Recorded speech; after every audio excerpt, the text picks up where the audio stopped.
Welcome to How Much of This Do You Remember from High School?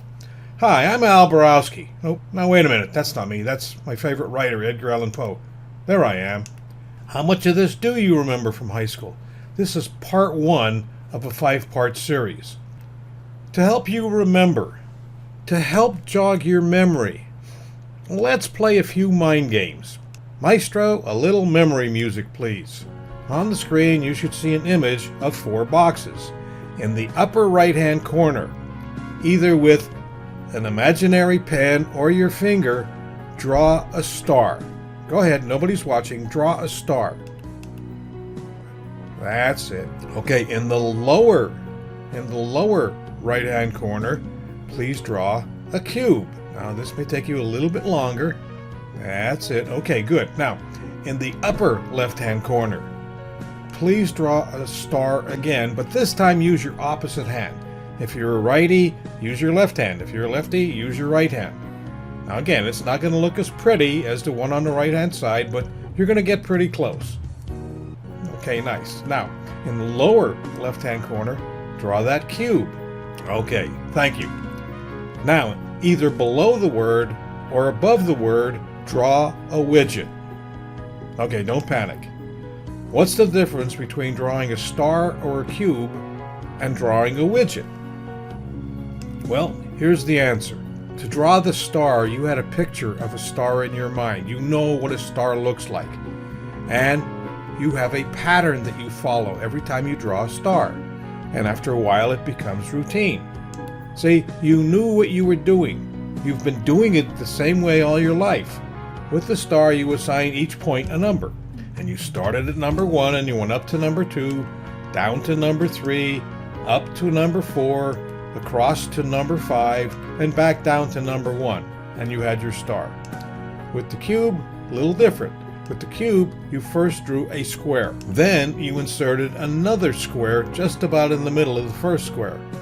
And then you connected the corners.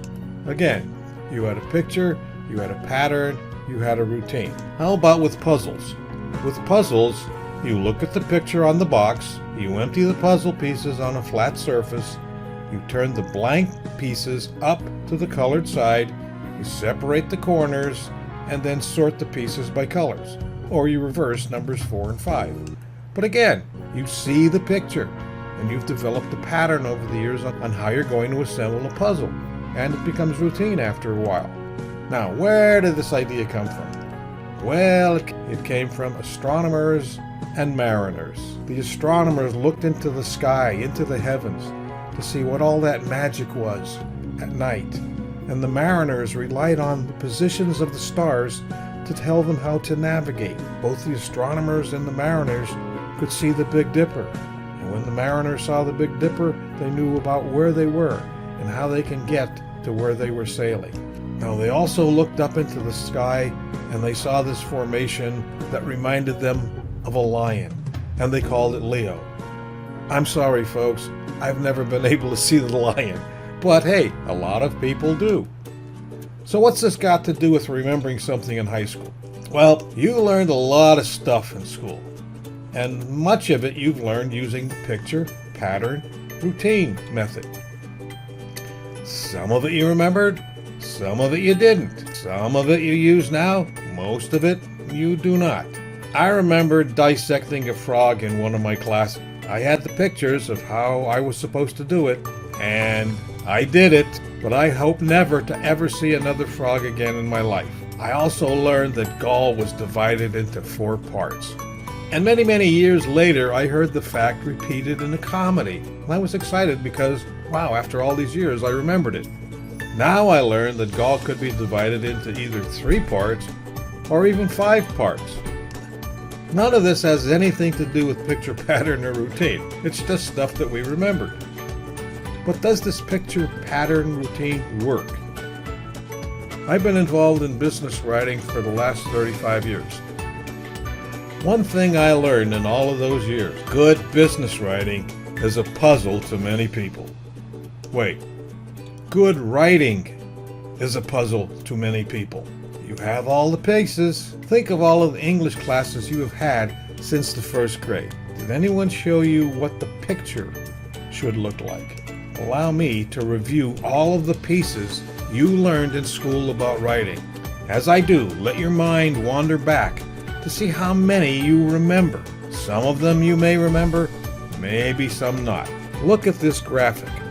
On this page, what I have done was to list in a random fashion, in a form that was easy to read the words and the concepts. I've listed ideas and words that pertain to writing. But look at this page, page 2. Again, more words and concepts that apply to writing.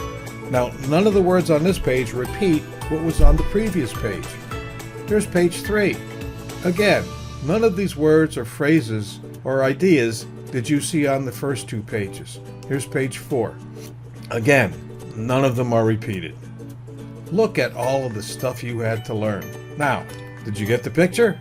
Did you see the pictures and the patterns from these galaxies of words and concepts? Can you now navigate your way to a good piece of writing using what you saw?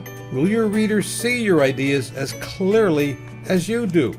Let's explore the galaxies of the writing universe. Full of mystery, full of wonder.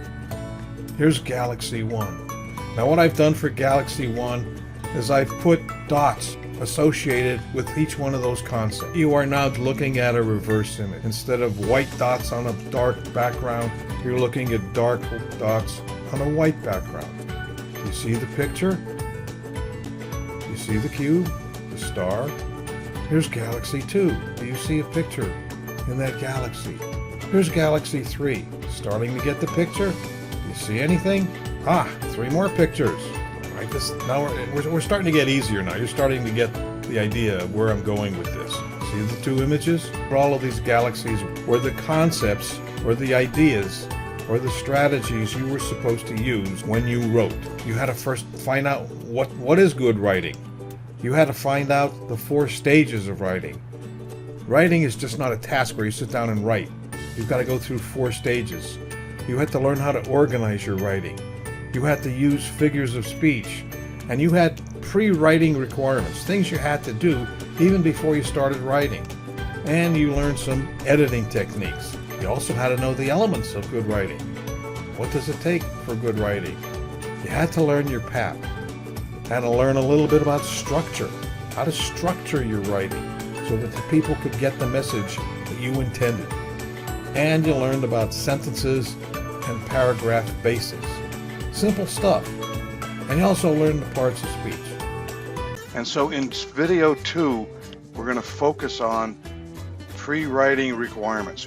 What do you need to know? What do you have to do even before you write the first word? And in that video, we're going to talk about the head-to-paper problem. Let me explain what the head-to-paper problem is. Have you ever had a situation where you had all of these great ideas? You knew exactly what you were going to say, and you sat down at the keyboard and you typed this thing out and then read it 5 or 10 or 15 minutes later, and you found out that what you think versus what you write can be 2 different things.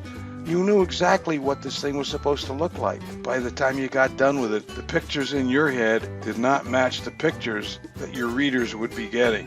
The second facet of this head-to-paper problem you face when you have all of these great ideas. You're really excited about this piece of writing. You know it's going to be a good piece of writing. So you sit down at the keyboard, and what happens? Poof! They're gone. You lose it. You can't remember what you were going to say. And the third facet of the head-to-paper problem is that old nemesis, writer's block. So this is a 3-headed problem that we have to focus on. There's an important word, problem. You have 3 things going on with your writing that is slowing down your success. In order to solve a problem, what do you have to do?